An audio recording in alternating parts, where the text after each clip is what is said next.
6:30 y damos inicio a nuestro webinar el día de hoy. Muchas gracias y bienvenidos a todos.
No, sí, así, ¿no?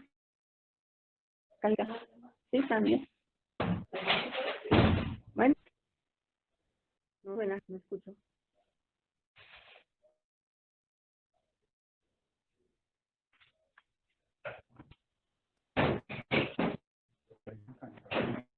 A las 5 dicen que sí.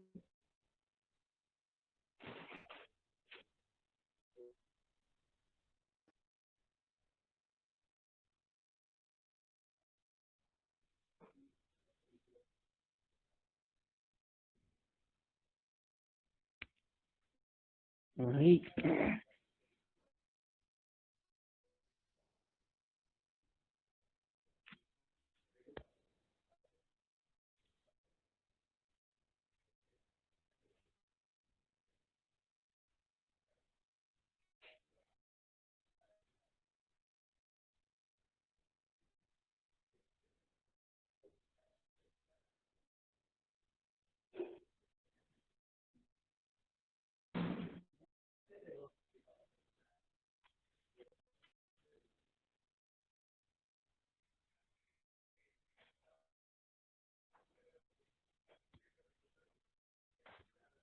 ¿Lo mandó?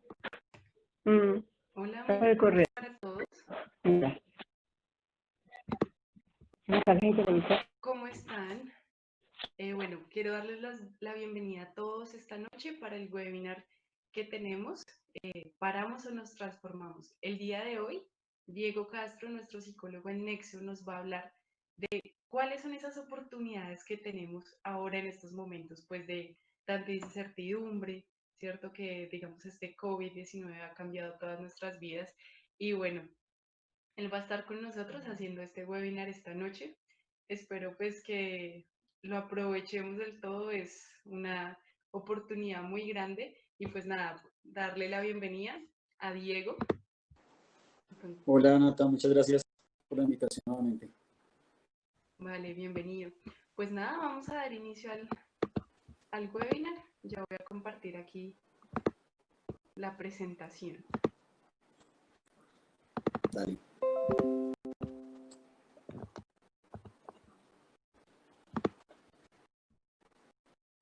Bueno, recuerden que pueden ir dejando todas sus dudas, sus inquietudes o comentarios en el chat y al final pues vamos a dar respuesta a todas esas preguntas. También si quieren compartir de dónde nos visitan, qué expectativas tienen, todo eso pues vamos a estar muy atentos aquí al chat y a lo que ustedes nos cuenten esta tarde.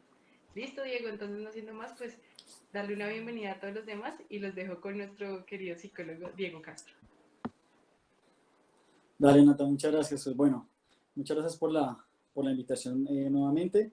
Bienvenidos a todos. Espero que sea un momento de aprendizajes, tanto para ustedes como para mí. Que sea un rato también agradable y que todos podamos disfrutar de este momento, ¿vale? El día de hoy vamos a tratar un tema pues muy importante, que es realmente pues que nos toca muchísimo, no solo por la pandemia. Hay muchas veces que nos enfrentamos a situaciones, tenemos algo en mente y nos enfrentamos a situaciones súper incómodas, complicadas, que literalmente empiezan a llevarnos a un punto en donde decimos, no puedo más, necesito parar, necesito descansar, no tengo la fórmula para poder continuar, ¿vale? Eso es lo que vamos a ver el día de hoy. Nuevamente, pues mi nombre es Diego Castro, soy psicólogo profesional de la Universidad Católica de Colombia, orgullosamente. Tengo pues 10 años de experiencia con discapacidad, ¿sí? Y pues transformación de vidas. Realmente pues me apasiona muchísimo la psicología clínica y nada, pues estamos aquí para aprender, ¿vale? Nata, por favor, dale entonces con la presentación. Todos recordamos ese 2013 trágico donde Falcao, teníamos todas nuestras esperanzas en él, ¿sí? O pues la gran mayoría de colombianos en que nos fueran muy bien en el Mundial. Y este man se lesiona y el país literalmente, o la gran mayoría, entra en un estado de shock muy fuerte. Uno, no sé, uno decía, ¿será que Colombia sí va a llegar a hacer algo? ¿Será que Colombia sí va a poder romperla en el Mundial? Ya que veníamos jugando bien, ¿no? Este man se lesiona, ¿sí? Y hay un seguimiento físico muy grande por los médicos y también hay un seguimiento psicológico muy importante. Él obviamente entra en un proceso de cambio radical, que pues un deportista de alto rendimiento que llegue y se lesione de esa forma y quede literalmente afuera, él quedó completamente en el limbo. Él dice que cuando le sucedió eso no sabía cómo reaccionar psicológicamente. Pues recordemos que Falcao es una persona muy creyente, ¿sí? Él obviamente pues hablaba con Dios y le decía, no entiendo por qué me está pasando esto, no lo comprendo. Hablaba con la familia también y decía, es increíble que me esté pasando esto en el mejor momento de mi carrera y con la meta que yo tenía, que era el Mundial, ¿sí? Él tiene que entrar en un proceso de duelo importante. Y es aquí donde yo creo que las personas que estamos conectadas hoy, todas, tanto ustedes como yo, hemos llegado a ese punto de vida donde decimos, ¿por qué me sucedió esto? ¿Por qué carajos a mí me sucede esto? ¿Por qué al otro no le puede suceder? ¿Y ahora qué voy a hacer? ¿Sí? Llega un punto en donde uno literalmente no tiene herramientas o cree que uno no tiene herramientas para continuar. Y el punto está en que tal vez no podemos continuar de la misma forma, ¿sí? Y ahí tenemos que empezar a transformar nuestra vida para llegar al punto de equilibrio donde, bueno, tenemos que hacer algo con lo que tenemos, ¿no? Entonces, pues es muy importante tener esto en cuenta. Hoy les quiero comentar, ¿sí? Les quiero compartir mi historia personal de vida. Yo era un pelado, pues, común y corriente. A los 5 o 6 años me empecé a dar cuenta que cuando yo hablaba, no hablaba de forma tan fluida. Y mis papás me decían, hable bien, ¿sí? Hable claro. Y yo, pues yo dije, oye, o sea, uno de niño se da cuenta, pero realmente no le importa, ¿no? Uno continúa. Con todo el proceso de la adolescencia, de llegar al colegio, me empecé a dar cuenta que en algunas palabras literalmente no las podía pronunciar. Se me dificultaba muchísimo. Yo decía, hombre, ¿qué tengo? ¿Qué es esto? En mi época, estamos hablando del año, no sé, 2001 aproximadamente, el cuento de internet pues ya existía, pero no estaba tan lleno, entonces acceder a la información no era tan sencillo todavía, ¿sí? Sí se podía acceder, pero no era tan sencillo. Entonces, uno no tenía ni idea que tenía, valga la redundancia. Fui ese día pues al médico del colegio y este man llegó y me dijo, parcero, lo que pasa es que usted es tartamudo. Y ahí fue un choque grandísimo porque pues a mí me gustaba cantar y me gustaba hablar mucho, pero llegaba un punto en donde yo no podía expresarme de la forma adecuada que yo quería, ¿sí? Ese momento fue complicado a nivel emocional, a nivel de vida, inclusive a nivel familiar, y es el punto en donde uno dice, uy, la lesión, o sea, realmente algo que lo cimbronea a uno y que uno dice, no puede ser, ¿cómo así que no puedo hablar bien? Obviamente llega todo el proceso, ustedes bien saben, la adolescencia es complicada en el sentido del señalamiento, del seguimiento, y llega un punto en donde pues tenía amigos bacanos que no les importaban, ¿sí? Tenía otras personas que efectivamente pues se burlaban, me criticaban, y era un proceso bastante complicado. llegó un punto en donde yo dije, no sé qué más hacer, no sé cómo exteriorizar esto, ¿sí? Por cosas diferentes, circunstancias diferentes, decido dedicarme a la psicología y ahí entré en un proceso muy bacano de cambio, de transformación increíble, porque no dejé de centrarme literalmente en comunicarme adecuadamente como yo creía que me debía comunicar y empecé a centrarme en lo que podía hacer. Y ahí pasé por las etapas del duelo, ¿sí?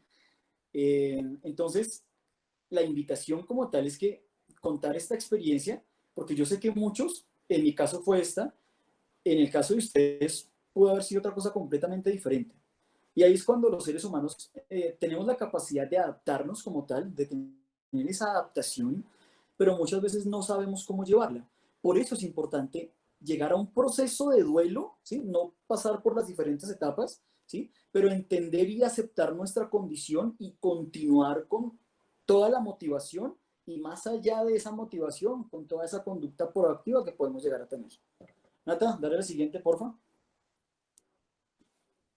Bueno, una persona que fue muy importante para la psiquiatría y para la psicología, Elizabeth Kolbert-Ross, es el pilar fundamental del duelo, ¿sí? Y ella lo define, dice que hay un proceso por el cual no todas las personas tienen que pasar por ese proceso, ¿sí? No es que sea una escalera, pero pues efectivamente se cumplen con ciertos criterios. Claramente cuando le pasa a uno algo complicado como, no sé, pandemia, y tenía un proyecto en la cabeza bacanísimo y quería salir adelante con esta vaina y es que este era mi año, y ¡pum! Llega esta vaina y nos acuesta. O puede ser alguna otra circunstancia. Llega un proceso de negación, ¿sí? Porque, no, pero ¿por qué me está pasando esto? ¿Por qué me pasa a mí? ¿Por qué siempre me pasa a mí? Entonces llega un proceso de esquemas mentales ahí complicados, ¿no? Después, obviamente, los que pasan por eso, pues llegarán a un proceso de ira, ¿sí? Mucha culpa, mucha emoción así fuerte a flor de piel. Llega a un proceso de negociación con la misma persona, ¿sí? Uno empieza como a negociar un poco pensamientos, un poco ciertas circunstancias, y ahí llega un pico, ¿no? La conducta sube, sube, sube, sube, ira, ansiedad, y después llega un pico donde se tienen sentimientos o sensaciones de depresión. No es que como tal se tenga el trastorno depresivo, pero sí llega un punto en donde uno se siente mal. Entonces uno no disfruta nada, uno no come nada, uno puede que se la pase llorando o puede que se la pase completamente quieto en su cama sin saber qué hacer, Netflix todo el día, no tengo ni idea qué voy a hacer con mi vida, no tengo ni idea realmente qué es lo que estoy haciendo, ¿no? Después de esto llega un proceso de aceptación. Cuando ese proceso de aceptación como tal llega, es cuando realmente la persona tiene la oportunidad de cambiar su mundo, porque se da cuenta de lo que tiene y conforme comienza a trabajar realmente con eso que tiene, que es muy diferente quedarse quieto a no hacer nada, ¿no? Para que tengamos eso en cuenta. Nata, por favor, dale la siguiente. Ok, la conferencia pasada hablábamos de una persona súper importante para el tema de la conducta proactiva que era Kobe, ¿sí? Este man sacó un libro que se llama Los 7 hábitos de la gente altamente efectiva, recomendadísimo, ¿sí? Muy bueno, donde se tocan diferentes tipos de comportamientos proactivos. Y habla claramente de dos principios, ¿sí? De dos focos importantes. La preocupación y la influencia. Todos los seres humanos tenemos un círculo de influencia y todos los seres humanos tenemos un círculo de preocupación. Como lo pueden ver en la imagen, ¿sí? El círculo de influencia, si lo vemos desde una perspectiva de imagen, está en el centro. Ahí es donde yo realmente puedo influir. Pero ¿qué sucede muchas veces? Entramos a un círculo de preocupación, ¿sí? Entonces, la preocupación literalmente me empieza a llenar la cabeza, puros pensamientos intrusivos de no puedo, no quiero, no lo pude hacer, ¿qué va a pasar con esto? Pura preocupación, pura preocupación. Sentimientos de culpa, ¿sí? No lo puedo hacer mejor. Por ejemplo, estamos en una dieta, la rompí, terrible, o tenía que salir a trotar en 3 días en la semana y no lo logré hacer. Entonces, ahí se da un efecto que también se vio la sesión pasada, que es el problema sobre el problema.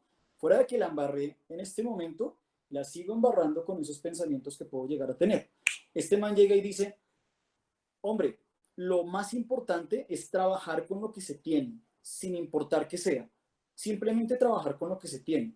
Y ahí es cuando arranca el círculo como tal de influencia. Entre más grande sea el círculo de influencia como tal, efectivamente el círculo de preocupación va a ser más pequeño, ¿sí?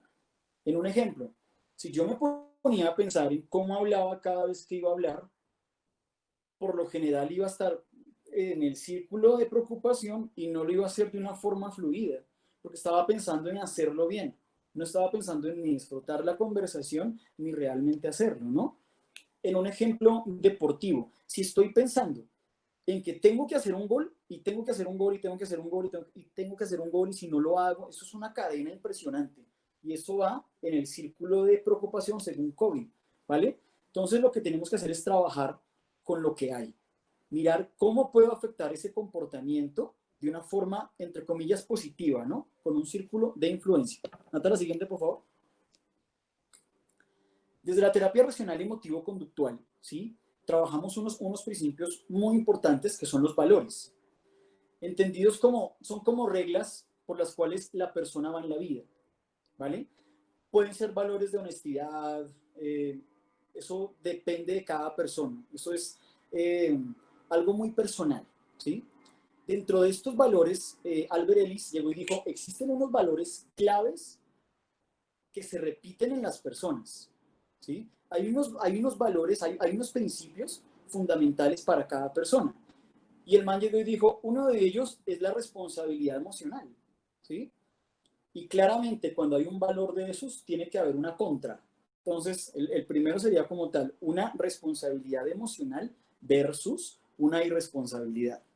Y aquí es donde empezamos a trabajar mucho más el círculo de influencia del cual habla Kobe. Aceptar la responsabilidad de nuestra existencia. Muchas veces esto es muy difícil, ¿no? Llegamos a un punto en donde nos empezamos a preguntar, ¿por qué me pasa esto a mí? ¿Sí? ¿Por qué yo tengo que sufrir de lo que estoy sufriendo en este momento? Y no tengo esa conducta proactiva de decir, bueno, parce, o sea, ya me tocó esta vaina, ya tengo claro que me tocó vivirlo a mí, ahora pues tengo una vaina completamente diferente en la cual trabajar. Es muy importante trabajar la culpa, ¿sí? Culpar a los demás, pues es una emoción, o más bien es una reacción conductual, ¿sí? A ese pensamiento que yo puedo llegar a tener que la culpa es del otro, efectivamente, pero a lo que se refiere Albert Ellis es que eso no me lleva a nada, ¿sí? Todo lo contrario, en vez de sumarme me resta, ¿sí? Porque realmente no, yo no hago nada culpando al otro. O sea, bueno, sí, quiero hacerlo sentir también culpable por lo que me está pasando a mí, pero esa conducta no me está sumando absolutamente nada, sino todo lo contrario. Y ahí es cuando se habla de un principio fundamental también, que es la elección de la conducta. Yo tengo la capacidad de elegir mi conducta. Ellis llega y dice, es desafortunado y equivocado decir que usted me ofende con sus palabras. Lo más adecuado es llegar y decir, yo me ofendo con esas palabras, porque yo tomo la decisión también, ¿sí? Y mi conducta pues debería ser un poco más proactiva y no pensar que el mundo tiene que acomodarse a lo que yo quiero, porque piénsenlo de esta forma, en el mundo no existe ninguna ley, por ejemplo, de justicia, entre comillas, ¿no? Efectivamente, pues existen las leyes, existe una justicia como tal de ley, pero si uno sale a la calle y se ve con, no sé, con una persona y lo roban a uno, no se ve, y pues efectivamente hay unas leyes que mandan ahí y que me protegen, pero no existe una ley universal en el mundo que sea mágica y que me diga, eso no le va a pasar, Diego, eso no le puede pasar a usted. No, efectivamente sí me puede suceder. Entonces, ahí es cuando yo empiezo a trabajar un poco con la elección de esa conducta. Y eso es muy importante que lo tengamos claro en los diferentes ámbitos de nuestra vida. Porque si yo dejo de pensar en que la culpa es del otro, o que esa persona me cae mal, o que por esa persona yo no estoy mejor, y empiezo a centrarme en lo que yo realmente debo centrarme, mi conducta va a ser una conducta de proactividad y mis resultados van a ser mucho mejores. Es importante entender que en este momento en el mundo hay mucho material. Tenemos mucho material donde nos metemos a YouTube, encontramos coaching, encontramos psiquiatras, psicólogos, médicos, personas que están efectivamente pues interesadas en que cada persona sea un poco mejor, ¿sí? Pero al final el éxito, que muchas personas lo han intentado definir, varía mucho de cada persona. Y el concepto de felicidad, que también lo vimos en la sesión pasada, que lo trabaja muy bien Seligman, que es un psicólogo importantísimo que trabajó el concepto de indefensión aprendida, el concepto como tal de felicidad depende de cada persona, ¿sí? Y es muy importante que cada persona luche por ese concepto, pero ir por la vida lleno de felicidad no es levantarme todos los días feliz, ¿sí? Y lleno de sensaciones positivas, porque eso no ocurre en la vida real. Eso desafortunadamente no sucede. Conductualmente sería un desgaste impresionante, sería imposible. Entonces, cada persona tiene que mirar cómo es su éxito y cómo puede llegar a él de una forma funcional y adecuada. Desafortunadamente, ahorita entramos a muchas charlas donde salimos poderosos, ¿no? Nos sentimos motivados. Decimos, esta fue, es que vamos a comernos el mundo. Y llega el primer día después de la charla y uno, bueno, tengo pereza, pero continúo. Y el siguiente día de la charla y uno dice, no, otra vez me siento mal y sensaciones de depresión, sensaciones, sentimientos, pensamientos de culpabilidad y culpa. Y decimos, eso no nos sirvió para nada, ¿sí? Y después consumimos otra pildorita de una charla adecuada, y después otra, y un libro de superación personal, pero no hago nada con mi conducta. No estoy diciendo que eso no sirva, pero lo importante es trabajar mi conducta. ¿Y cómo trabajo mi conducta? Desde la terapia racional emotivo-conductual trabajamos desde el pensamiento. El pensamiento provoca esa conducta adecuada, para que lo tengamos claro, ¿vale? Nata, siguiente, por favor. El siguiente valor racional, bueno, aquí hay un punto importante. Ellis habla de pensamientos racionales y pensamientos irracionales, ¿sí? Y básicamente los pensamientos racionales, él dice, bueno, son lógicos. Es decir, que están basados en un pensamiento científico, utiliza un poco el método científico para llegar a ese tipo de pensamientos. No están como medidos o mediados por cosas mágicas, sino que realmente son pensamientos que, primero, están pensados de una forma lógica, ¿sí? Todo el mundo, no tengo por qué caerle bien a todo el mundo, claramente, y adicional a eso, no el mundo tiene por qué estar a mis pies, que eso es algo muy importante que lo podamos tener en cuenta, y asimismo yo no tengo que estar pues dándole al mundo a toda hora de mí, porque no es nada funcional. Y otro criterio importantísimo del cual habla Ellis en la terapia racional emotivo-conductual, el pensamiento racional tiene que sumarme cosas, ¿sí? Por ejemplo, si yo quiero salir a trotar de 3 días a la semana, ese es un pensamiento racional para mí porque lo puedo hacer, ¿sí? No tengo ninguna dificultad en las piernas, hay un espolón calcáneo, pero pues igual puedo trotar de vez en cuando, me duele, etcétera, pero pues ahí está un pensamiento como tal racional, porque lo puedo generar y tengo horarios para eso. Irracional sería trotar 6 horas diarias, ¿sí? Porque realmente fisiológicamente sería un desastre, y adicional a eso, si yo no soy un deportista claramente de alto rendimiento, una persona que esté en un ejercicio constante, va a ser terrible y me voy a hacer daño. Entonces es muy importante que todos esos pensamientos que yo tengo para estar mejor me sumen y no me resten, ¿vale? Ahora sí, autodirección versus dependencia. No apoyarse de forma irracional en los demás. Es importante confiar en las personas. Recordemos que el ser humano es biopsicosocial y es importante que nosotros tengamos en cuenta esa confianza. Si tenemos un amigo, queremos confiar en él. Si tenemos una pareja, efectivamente queremos confiar en esa pareja, aunque nuestros hijos hagan lo que nosotros consideramos que está adecuado, ¿sí? Pero llega un punto en donde creemos que la persona tiene que actuar como yo creo que debe actuar. Entonces nos empezamos a apoyar en el otro, y si esta persona no está, yo no puedo, y si este fulano no está en clase conmigo, entonces no voy a poder pasar ese parcial, o si mi pareja no está conmigo, mi vida va a ser un desastre, no voy a poder continuar, o si tal entrenador se me fue, o inclusive si cambié de gimnasio no voy a poder continuar porque es que ese era mi gimnasio, ahí me sentía muy bien. Esto es apoyarse de forma irracional. Cuando uno llega y dice, qué embarrada porque no puedo ir al gimnasio tal donde me sentía muy bien, pero bueno, voy a mirar cómo puedo hacer ahora. Eso está bien. Me da tristeza, me da embarrada que no pueda continuar allá, pero listo, lo superé, entre comillas. Ahí hay algo racional. Pero cuando yo llego y digo que no puedo y que no puedo continuar sin ti, o que no puedo continuar sin ese entrenador, o que no puedo continuar sin tal persona o sin tal foco, ahí hay un principio de irracionalidad, ¿sí? Que debe ser trabajado efectivamente pues con procedimientos psicológicos serios y científicos, claramente. Las personas que tienen este valor claro no exigen la ayuda del otro, ¿sí? Aquí hay que aclarar que cuando pues, tenemos un contrato de por medio, por ejemplo, en un trabajo, pues, es totalmente normal y funcional exigir, no hay ningún problema. Pero la vida, vuelvo y lo repito yo, que lo dice Elis, ¿no? No es mágica. Entonces no es una vida que me diga a mí, efectivamente te voy a dar tal cosa porque es que este principio es así y siempre se va a dar así. No, desafortunadamente no. Entonces no me sirve de nada exigir de forma irracional esa ayuda del otro. Es que tú me fallaste y terrible y bla, bla, bla. Y sí, exteriorizar esos pensamientos y esos sentimientos, pues puede que me sirva, entre comillas, como para regularme, pero realmente a nivel funcional no es como tan claro porque no me sirve para nada. Entonces, exigir esa ayuda irracional de los demás, que es que tienen que estar conmigo, y si usted por qué no me ayudó, y no, porque aquí es cuando realmente yo tengo que tener una autodirección importante. Cambiando un poco de enfoque y de teoría, entre comillas, Kobe llega y dice, efectivamente el trabajo en equipo es importante y sí, debemos reiterar que lo que aquí estamos diciendo no es que todo el mundo entonces salga y haga lo que quiera de una forma independiente, no sé, irracional, ¿no?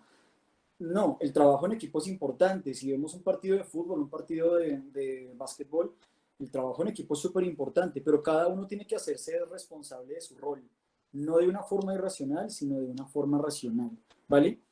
¿Por qué porque este tema es importante acá? Porque si la pandemia pasó, pasó. Si la tartamudez llegó, llegó.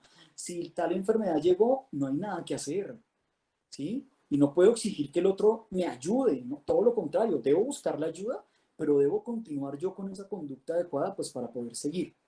Esto me permite tomar decisiones de forma un poco más adecuada. Muchas veces todos, incluyéndome, ustedes y yo, ¿no? Y el mundo entero, cuando vamos a tomar una decisión lo pensamos 2 veces, 3 veces, 4 veces y decimos, ¿qué hago acá? ¿Qué hago acá? Como que no puedo, como que me da miedo tomar esa decisión. Llamada a un amigo, ¿sí? Que es totalmente válido, súper funcional y está bien. Pero cuando yo dejo esa decisión que la tome el otro, bueno, ¿qué hacemos? No sé, no, pues dígame usted, de cosas de mi vida, ahí estoy fallando, ¿sí? Porque realmente tiene que haber un autoconocimiento, ¿sí? Para que yo pueda llegar a tomar esa decisión que es importante en mi vida, que es radical en mi vida, que me va a sumar. Entonces, este tipo de independencia, de autodirección, me va a permitir a mí tener esa toma de decisiones más clara. Ojo, sin desconocer el conocimiento de los demás. Es importante que no caigamos en eso de que si es que yo solo puedo, pues efectivamente muchos podemos solos muchas cosas, pero para hacer, por ejemplo, un ajiaco necesitamos ir a la tienda y comprar el pollo. ¿Y quién trae el pollo? Pues el tendero. Entonces es importante entender ese rol y que lo que estamos diciendo acá y lo que estamos haciendo hincapié en Nexo es que el autodireccionamiento sea desde dentro, ¿no? Desde una conducta proactiva y que nos lleve a una toma de decisiones sana. Nata, dale la siguiente, por favor. Quería preguntar, ¿me están escuchando bien ahí o tienen algún problema? Porfa, escríbanos en el chat, a ver si nos están escuchando bien. Gracias. Bueno, el Se siguiente escucha valor. muy bien, Diego. Vale, Se escucha vale, bien. vale, vale, vale. El siguiente valor como tal es un interés absorbente versus la falta de objetivos. Bueno, cuando uno hace algo que le encanta, el tiempo se fluye. O sea, estamos tragados de alguien y ese tiempo fluye y uno dice, hey, ¿por qué se pasa el tiempo tan rápido con esta persona, contigo? O sea, ¿qué es lo que puede suceder ahí, no? Cuando desafortunadamente no tengo esa capacidad de llegar y decir, esta actividad me mueve, esta actividad, si no, me tocó, uy, el tiempo es muy lento, el tiempo es lento y es complicado. Eso yo creo que todos lo tenemos clarísimo y lo entendemos. El quid del asunto es, ¿por qué sucede esto, no? Ese interés que yo puedo tener absorbente de algo centra toda mi conducta, hay un disfrute, hay un cambio neuroquímico muy importante que los neurólogos y los neuropsicólogos sabrán explicar mejor, pero hay un cambio neuroquímico importantísimo.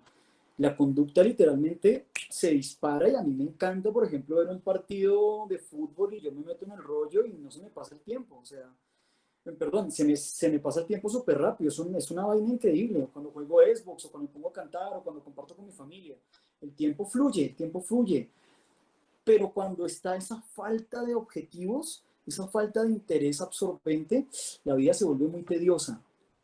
Lo decíamos en la charla, tenía muchos compañeros súper inteligentes en sus carreras, muy bacanos, pero llegaba un punto en donde me llamaban y me decían, uy Diego, estoy más aburrido hermano, porque no, esta vaina está apenas pandemia, estoy aquí encerrado, Netflix, que es muy bacano, Netflix ya me tiene mamado porque pues estoy viendo esto todos los días, qué mamera, ¿sí? Y pues yo me ponía a hablar con ellos y obviamente pues a asesorarlos en este punto psicológico y llegábamos a la conclusión, tanto esa persona como yo, juntos, de que no habían unas tareas asignadas, no había un cronograma, no había absolutamente nada donde realmente se disfrutara, ¿no? Con esa persona en particular, yo dije, oiga, pero usted se acuerda que hace un tiempo estábamos hablando juntos, usted y yo, en el mismo trabajo, que embarrada no tener más tiempo, por ejemplo, para estudiar más inglés, que embarrada no tener más tiempo para compartir con mi familia, que embarrada no tener más tiempo para hacer ejercicio. Entonces, ¿qué pasaría si todas esas actividades, si todas esas actividades que yo no podía realizar cuando estaba trabajando, las aplicara en este momento? Con esa persona comenzamos a trabajar y el cambio conductual que tuvo fue impresionante. La persona, pues de un día para otro, efectivamente no lo logró, ¿sí? Comenzamos a trabajar duramente y cuando pasaron 2, 3 meses, se seguía sintiendo pues no tan wow, increíble, pero ya tenía un propósito, ya tenía un cronograma de actividades que lo estaba llevando a algún lado. Que decía, ah, vea, lo que pasa es que yo quiero llegar a tal punto, al punto A, y para llegar a ese punto A tengo que pasar por D, por C y por B, y ya estoy en el punto D. Entonces el disfrute es mucho más bacano. Hay una sensación de satisfacción muy alta y hay un proceso que se llama autoeficacia, los autoesquemas, la autoeficacia, que está definida como lo que considero yo que es la capacidad que tengo para realizar diferentes actividades, ¿no? Cuando yo me considero, cuando yo me siento autoeficaz, eso es muy bacano. Hay una vaina que se siente que es muy chévere. Termino de trotar, al comienzo empecé a trotar, tenía mamera, estaba cansado, comencé a trotar y la vaina empezó a fluir. Terminé de trotar y dije, uy, me siento súper bien. Entonces es importante que tengamos en cuenta eso, ¿vale? Evitar vitalmente, estar ocupado en un proyecto importante, claramente pues como lo acabo de mencionar, y más aún, tener metas con significado. Las metas con significado son muy personales. Efectivamente, pues a todos nos encantaría tener mucho dinero, o tener el cuerpazo, o tener la voz así impresionante. Sería chévere para todos, sí, pero particularmente para cada persona, la meta cambia muchísimo. Yo puedo, en el ejemplo de redes sociales, yo puedo estar viendo información en Instagram sobre cómo sacar los cuadritos, cómo verme mejor. Otra persona puede estar metida en el cuento del canto, entonces cómo cantar mejor, eso depende de cada persona. Lo que importa es que realmente me mueva esa actividad, ¿sí? Y no que me mueva en términos de motivación, ¿sí?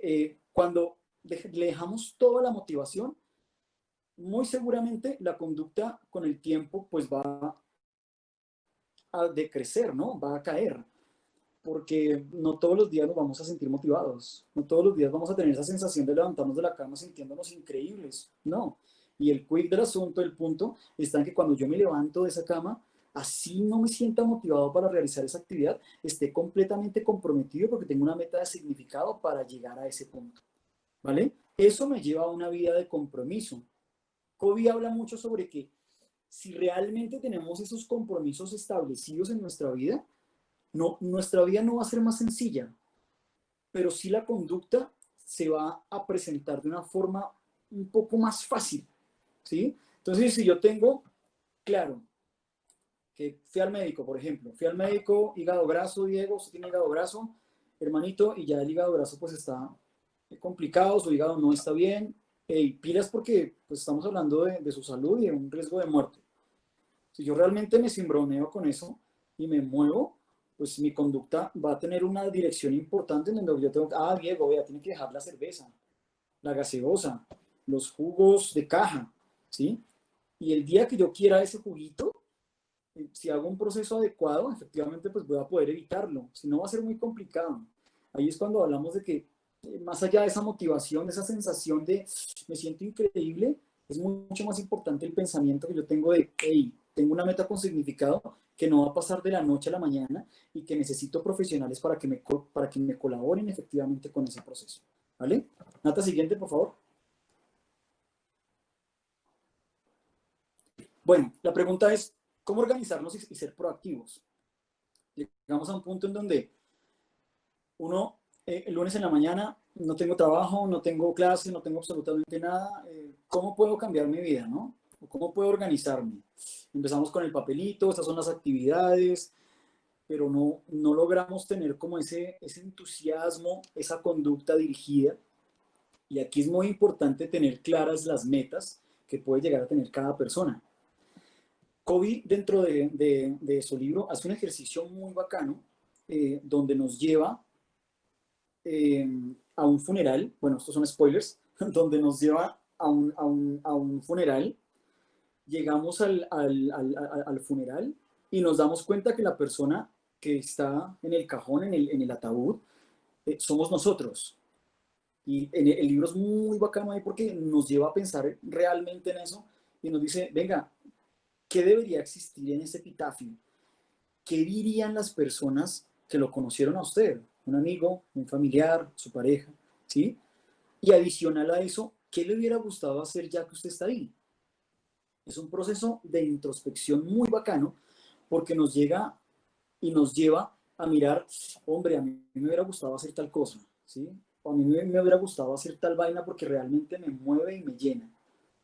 Es un proceso, ¿sí? Es una técnica, por decirlo así, pues no está científicamente validada ni nada, pero considero como psicólogo que es muy válida, así que es muy importante y funciona.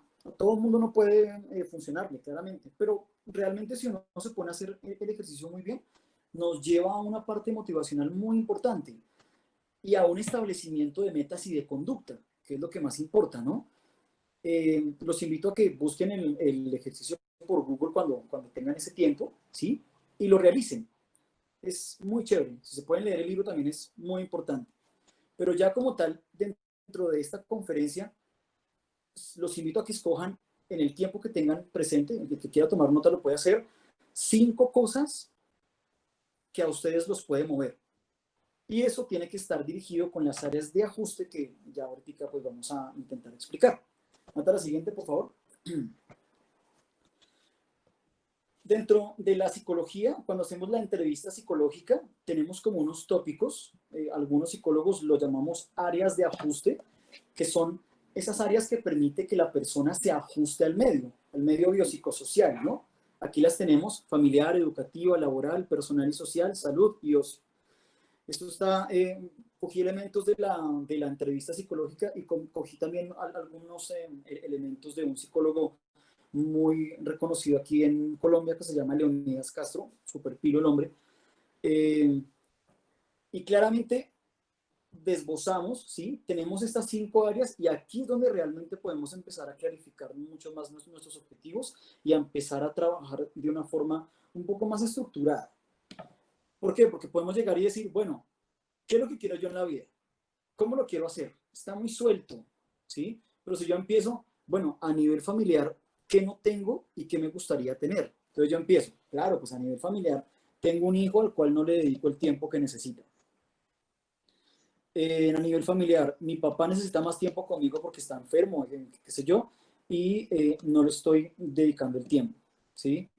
Eso en términos de tiempo de familia, como por poner un ejemplo. Ahí, en ese tema familiar, podemos trabajar y ya sabemos qué es lo que queremos hacer ahí. Pasamos al tema educativo, ¿sí? El tema académico. Entonces, necesito hacer la maestría, necesito hacer este curso de inglés, necesito estudiar eso, necesito estudiar lo otro. ¿Qué no tengo y qué quisiera tener? Y literal lo hago. ¿Qué no tengo? No tengo énfasis en inglés. ¿Qué, efectivamente, pues, ¿qué me gustaría tener? Realizar un trabajo mucho más funcional, mucho más poderoso en ese tipo de ámbito, ¿no? A nivel laboral igual. ¿Dónde estoy?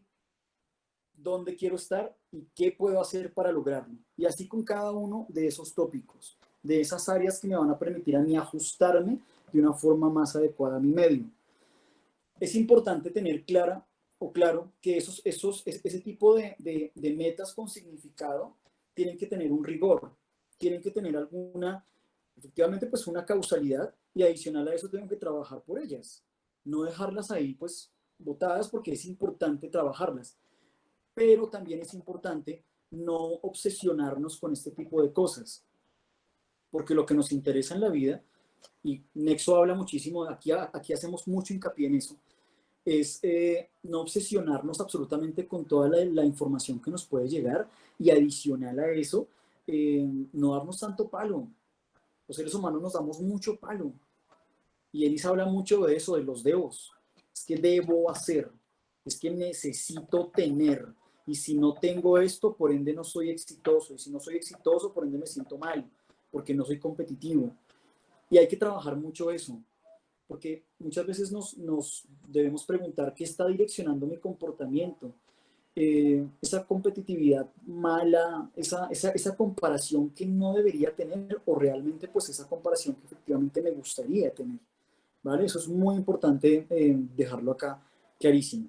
Nata, dale la siguiente, por favor.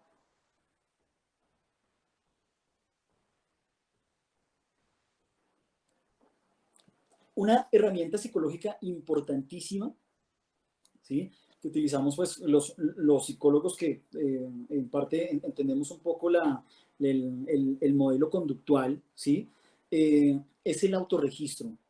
Esta herramienta nos va a permitir a nosotros, y efectivamente a nuestro cliente o a nuestro paciente, darnos cuenta juntos de qué conductas deseo, de qué conductas debo modificar, ¿sí? Y de qué conductas definitivamente debo extinguir, de qué conductas no me funcionan a mí. Entonces, eso es un instrumento que nos va a permitir trabajar cada conducta de una forma mucho más adecuada, ¿sí? Importantísimo si podemos contar con un psicólogo que nos sirva en ese momento de decir, bueno, ¿qué conductas queremos modificar? Recordemos, y hago mucho hincapié, las charlas que damos aquí, por ejemplo, en Nexo, de psicología, y las charlas que inclusive pues dan varios psicólogos a nivel mundial, pueden ser generales, ¿sí? Pero para trabajar con cada persona se debe trabajar de una forma puntual, porque a todo mundo no les sirve lo mismo, basados en unos principios científicos que permitan mostrar unos resultados adecuados, ¿vale? Adicional a eso, el autorregistro permite un monitoreo constante de la conducta. Por ejemplo, si yo digo, bueno, necesito consumir sí o sí 7 vasos diarios de agua. No es lo mismo que yo empiece la primera semana sin un autorregistro, chuleando, ¿sí? Y pues teniendo claro qué es lo que estoy haciendo en ese momento, a que lo haga efectivamente pues con un rigor, ¿sí? Si lo hago en esa semana donde realmente no estoy entendiendo qué estoy haciendo, se va a llegar el viernes y yo no voy a tener ni idea qué fue lo que hice. Oye, así como que consumí agua, pero ni idea cuánto consumí. Diferente a si yo tengo claro exactamente cuántos vasos consumí. Esto para poner un ejemplo. Vuelvo y lo reitero, no es para volvernos obsesivos con el comportamiento, no, pero sí es para tener un registro de lo que yo quiero hacer. ¿Cuánto tiempo, por ejemplo, le quiero dedicar todos los días al cardio, a trotar en mi casa? ¿Sí? 15 minutos, ok, 15 minutos rigurosos. Llevo un cronograma que ahorita lo vamos a ver. Llevo un cronograma de lo logré hacer lunes, lo logré hacer miércoles y lo logré hacer viernes. Eso es súper importante que lo tengamos claro, ¿vale? Y adicional a eso, eso nos va a permitir el establecimiento de metas teniendo en cuenta un comportamiento deseado. Si yo digo, quiero formarme y quiero adquirir el hábito del ejercicio y de trotar esos 30 minutos cada 3 días a la semana, si tengo ese rigor, esa disciplina ayudada del autorregistro, pues va a ser mucho más sencillo adquirir el hábito. El hábito no se va a lograr de un día para otro. Desde el punto de vista conductual siempre se habla de que los cambios de un día para otro son muy complicados y adicional a eso están propensos a que no son constantes en el tiempo, a que no son consistentes en el tiempo. La típica dieta que empecé, 2 meses haciendo dieta y como me concentré fue en bajar de peso y no en adquirir el hábito, al tercer mes veo la gaseosita y ¡pum! Me la empaco. Y otra, y otra, y otra. Y ahí es cuando la conducta, pues desafortunadamente no es constante en el tiempo, que es lo que queremos lograr siempre cuando queremos esa transformación como tal de vida en el ejemplo del ejercicio. Recordemos que esto sí lo podemos extrapolar a diferentes hábitos, campos o ámbitos de nuestra vida. Si quiero leer más, si quiero leer menos, si quiero inclusive, entre comillas, ser mejor persona. Esto realmente pues, se puede utilizar en varias cosas, siempre y ojalá apoyados de un experto en psicología que nos permita guiar ese tipo de conductas y comportamientos de una forma adecuada. Nota la siguiente, porfa. Aquí tenemos pues un cronograma básico, ¿sí? Como ustedes se pueden dar cuenta, es un horario literal, como en el colegio, como en la universidad. Entonces uno puede llegar y decir, bueno, a las 5 de la mañana, entonces me voy a levantar. Vamos en el ejemplo a Carlos, un Carlos que nos vamos a inventar acá. Carlos se quiere levantar a las 5 de la mañana. Les pregunto ya para que ustedes internamente pues se respondan, ¿no? ¿Será que Carlos, si toda la vida se ha levantado a las 9 de la mañana, va a poder ser consistente en el tiempo y constante durante un mes a levantarse desde el lunes que viene, porque hoy es domingo, ¿no? Hoy es domingo supuestamente, entonces el lunes que viene me va a levantar a las 5, martes a las 5. ¿Será que él va a poder hacer eso si ni siquiera ha intentado adquirir el hábito? Va a ser muy complicado y la frustración va a llegar. Y realmente es cuando uno dice, no. Entonces, el primer, no consejo, sino la primera estrategia terapéutica que se podría trabajar acá es llegar a eso por aproximaciones sucesivas, ¿sí? No me voy a intentar levantar a las 5 de la mañana. Pues todos los días soy, no sé, Carlos y todos, y todos los días Carlos se levanta no a las 5, se quiere levantar a las 5, pero se levanta a las 10 de la mañana, pues aumentele 2 horitas a esas 10 de la mañana. No se levante a las 10, sino empiece por las 8. Hágalo así la primera semana. La siguiente semana, por aproximaciones sucesivas, si es que se puede extrapolar aquí un poco esa teoría, va a ser mucho más fácil que se levante a las 8 y a las 7. La siguiente semana puede aumentar, ¿sí? Si lo ponemos en términos, no sé, musculares, aquí los fisios de Nexo me pueden ayudar un poco más en eso, o entienden un poco mejor evidentemente esa teoría, pero si lo ponemos en términos musculares, realmente uno no coge la pesa de 20 al comienzo, sino qué le dice a uno el entrenador, ¿no? ¿Qué le dice a uno el educador físico, el fisio? Hey, nos toca empezar poco a poco para que el músculo se vaya acostumbrando. Lo mismo pasa con esos hábitos y con esas conductas que se desean, ¿vale? Entonces empezamos. Carlos empieza sucesivamente de esa forma, a las 5, hasta llegar a las 5, ¿sí? De 5 a 7 tengo claro tal cosa. De 7 a 1:30 tengo claro tal otra porque mi hija tiene clase, por ejemplo. De 7 a 1:30 necesito estar con mi hija. De 1:30 a 2:30 voy a ir a dormir. De 2:30 a 4 voy a hacer tal vaina. Entonces, claramente eso depende de que hayamos hecho un trabajo juicioso de identificar las metas personales con significado que puede llegar a tener cada persona. Una vez tengo esas metas con significado y las he puesto en las áreas de ajuste, me queda mucho más fácil organizarlas. Entonces yo digo, bueno, prioridades. Prioridad familiar. Sí o sí tengo que estar acompañando a mi hija en las clases. Sí o sí tengo que hacer ejercicio porque tengo hígado graso. Sí o sí tengo que, no sé, ir al trabajo de tal día a tal día, ¿sí? Esas cosas que yo no puedo mover, son las primeras que tengo que poner, ¿sí? Las pongo literalmente en el cronograma, como me funcione a mí, con el tiempo que tiene cada uno. Es importante que aprendamos a sacar ese tiempo y con el tiempo que puede llegar a tener cada uno. Pero si yo tengo claro lo que voy a hacer en la semana, si yo el domingo, ejemplo, domingo en la tarde preparo lo que yo voy a hacer, lunes, martes, miércoles, jueves y viernes, si lo tengo claro, lo tengo presente, el día que mi mejor amigo me llame cuando yo esté jugando Xbox porque, con mi hijo, porque es una actividad que tengo en el cronograma, el día que mi mejor amigo me llame a hablar chisme, que es delicioso hablar chisme con el man, pues yo le voy a decir, no, hombre, no puedo atenderlo, o inclusive voy a rechazar la llamada. ¿Por qué? Porque hay un objetivo, porque tengo claro lo que estoy haciendo, ¿sí? Entonces, esto me va a permitir direccionar mi comportamiento de una forma más adecuada. Esto para poner un ejemplo, recordemos que para hacerlo de una forma estructurada es importante contar con la ayuda del profesional, ¿vale? Para que nos ayude y nos permita tener claros cuáles son mis conductas y cuáles son las que yo debo efectivamente incrementar, ¿vale? Pero volviendo al tema, esto me va a permitir tener una mejor disciplina. Es importante también, como lo venimos diciendo, no obsesionarnos y llenar el cronograma de cosas. Entonces, el domingo es muy fácil hacer el cronograma, entre comillas, porque eso ponemos tareas. Eso salen tareas porque sí, eso, lunes, tal y tal vaina, uno llega, se da cuenta de que de 5 de la mañana a 10 de la noche está uno pero copado, ¿sí? Y uno empieza el lunes con toda, y llega el martes, y después el miércoles, y después el jueves, y ya el viernes como que uno dice, no, pues ya lo hice 3 días, 4 días seguidos, pues para qué lo hago y voy a descansar. Y la siguiente semana entonces el pensamiento puede llegar a ser, no, pero si no lo hice ni viernes, ni sábado, ni domingo, eso otra vez empezar va a ser muy berraco. Y si no lo hice la siguiente semana, pues el pensamiento puede ser, ay, no lo logré. Y es un círculo, ¿no? Entonces llega un punto en donde uno dice, ay, no lo logré, me siento mal, me siento culpable porque no puedo encargarme de mí, y llegan muchos pensamientos complicados. Entonces, otra estrategia importante es que no se haga, que no se llene ese cronograma de actividades como si fuéramos a acabar con el mundo.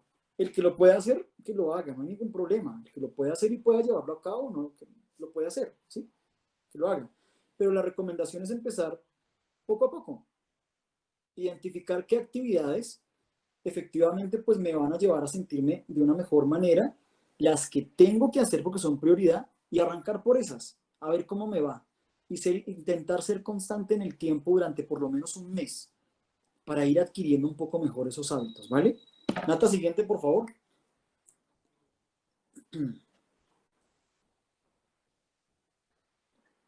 Bueno, aquí nos vamos a poner un poco teóricos. Principio de probabilidad diferencial. Hubo un psicólogo muy importante, David Premack. Este loco se dio cuenta de algo pues, que hoy en día se usa mucho, pero no se entiende por qué se da eso y no se sabe usar muchas veces, ¿no? La típica de, ¿quieres hacer tareas? ¿Sí? Listo, perfecto. Pero cuando no quieres hacer tareas, cuando yo tengo un hijo y él no quiere hacer tareas, yo le digo, hermanito, si no me hace las 2 horas de matemáticas que necesitamos hoy, no hay Xbox. No lo hay.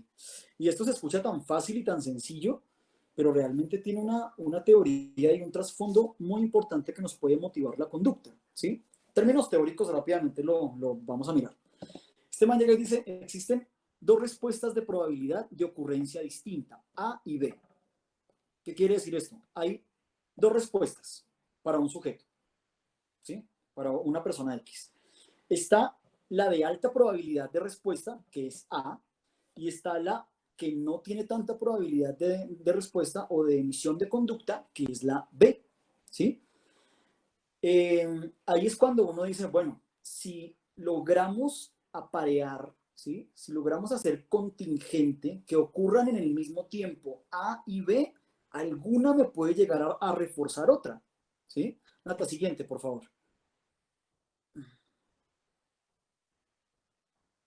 Entonces, aquí lo podemos ver un poco mejor en este ejemplo.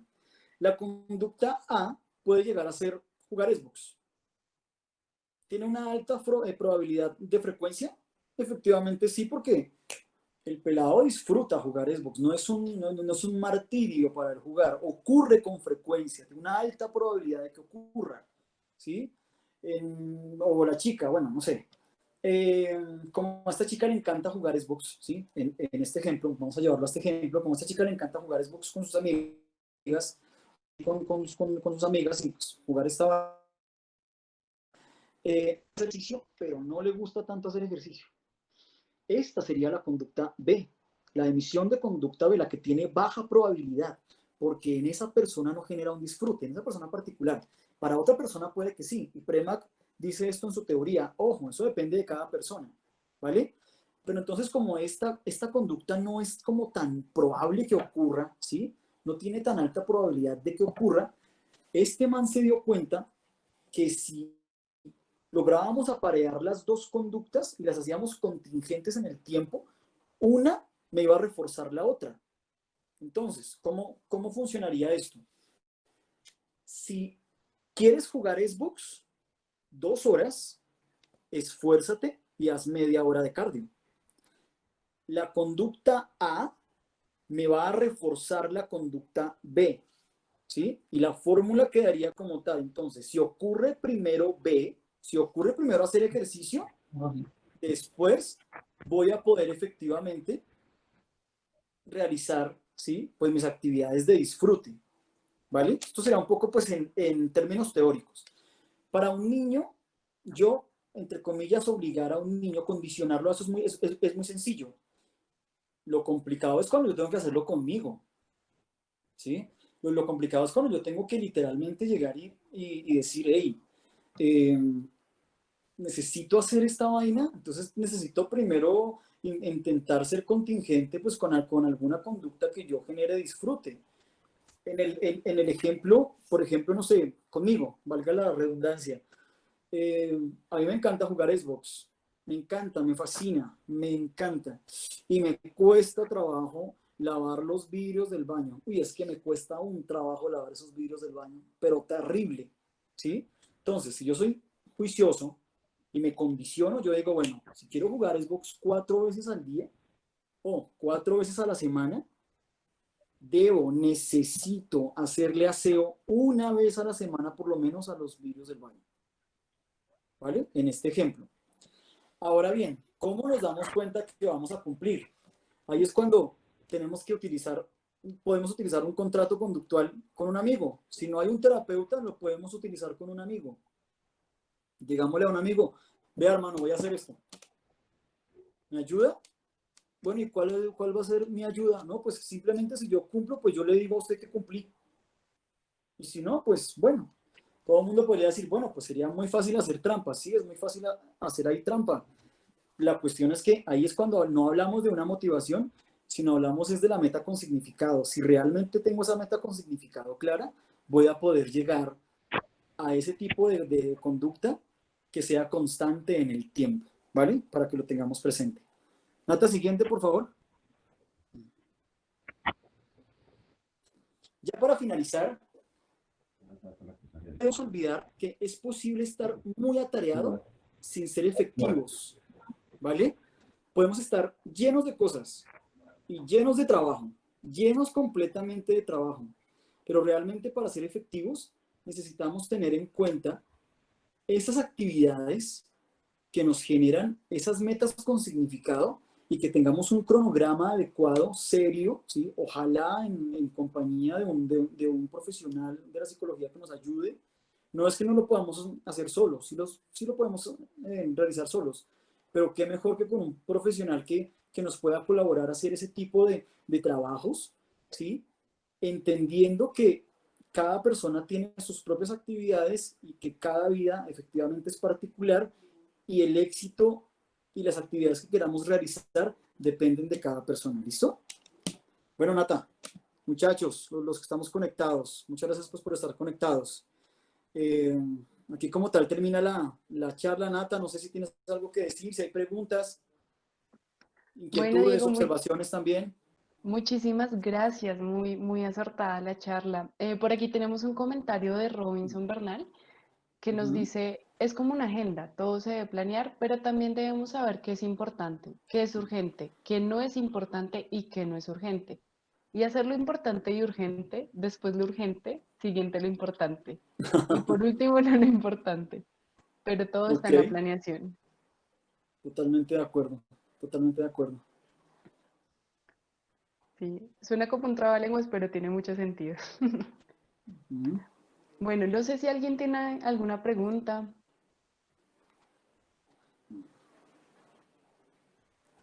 Bueno, al parecer creo que quedó todo muy claro y fueron herramientas muy, muy prácticas que podemos estar aplicando en nuestro Mira, diario vivir.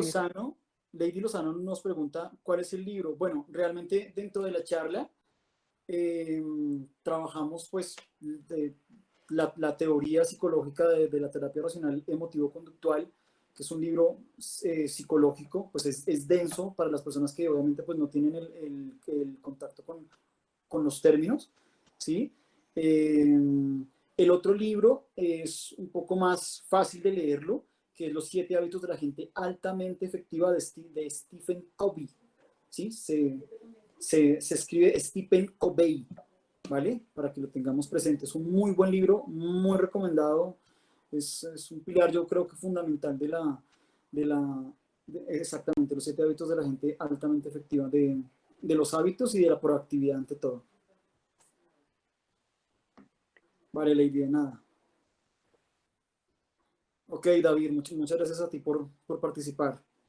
Bueno, muchas gracias a todos por participar. Les dejo pues nuestra página web para que puedan enterarse de muchas otras actividades que tenemos para ustedes, muchos blogs, mucha información que les puede servir para su bienestar y pues para sus objetivos, sea rendimiento deportivo, sea salud, sea estética.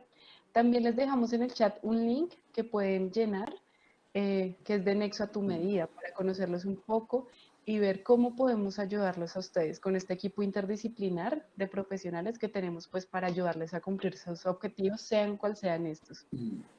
Bueno, Diego, muchísimas gracias y No, a bueno, ti, Nata. Muchas damos, gracias. damos por A todos, muchas terminada nuestra gracias. charla el día de hoy. Que estén muy bien y que pasen muy feliz noche. Vale, Hasta una hasta luego, próxima. muchachos. Gracias por todo. Gracias, igualmente. Muchas gracias a todos. Hasta luego.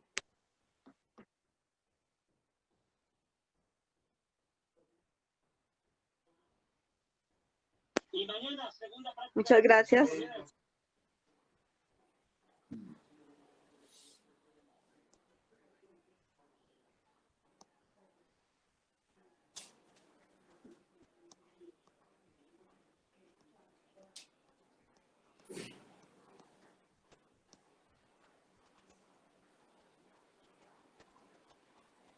Mm.